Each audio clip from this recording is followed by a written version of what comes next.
ఏవో చదువులు చదువుతాం చిన్నపంచి. మన తల్లిదండ్రులు అది చదువు ఇది చదువు అని చెప్తుంటారు, పిల్లలు ప్రాణాలు తీస్తుంటారు. ఇంట్లో ఏమో రమణ మహర్షి ఫోటో ఉంటుంది. ఆ రమణ మహర్షి 7th క్లాస్లో ఉన్నప్పుడు ఇంట్లోంచి పారిపోయాడు. అతను ఏం చదువులు చదవలేదు, పోయి కొండెక్కి కూర్చున్నాడు. ఇంట్లో రమణ మహర్షి ఫోటో ఉంటుంది, కానీ ఆ తల్లిదండ్రులు తమ పిల్లలను రమణ మహర్షిగా ఉండడానికి ఇష్టపడరు. వీడు పెద్ద ఇంజనీర్ కావాలి, డాక్టర్ కావాలి, రాజు కావాలి, రాణి కావాలి, కానీ ఇంట్లో మటుకు రమణ మహర్షి ఫోటో ఉంటుంది. అంటే చెప్పేది ఒకటి, చేసేది ఒకటి. ప్రతి ఇంట్లోనూ కృష్ణుడి విగ్రహం ఉంటుంది. కృష్ణుడి విగ్రహం ఉండని ఇల్లే ఉండదు.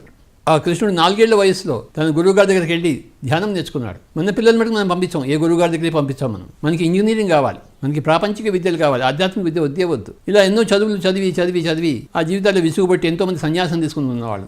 ఈ సంసారం నుంచి బయటపడితే చాలు, సన్యాసంలో ఉంటే చాలు, అంతా ఆనందంగా ఉంటుందని చెప్పేసి ఆ సన్యాసంలో చేరిన తర్వాత అక్కడ కూడా 10 మతాలు ఉంటాయి. ఆ మతమా ఈ మతమా ఈ మతమా అని చెప్పేసి షణ్మతములు చిక్కి చావనేలా. చావుపుట్టు లేని చదువు చదవాలి.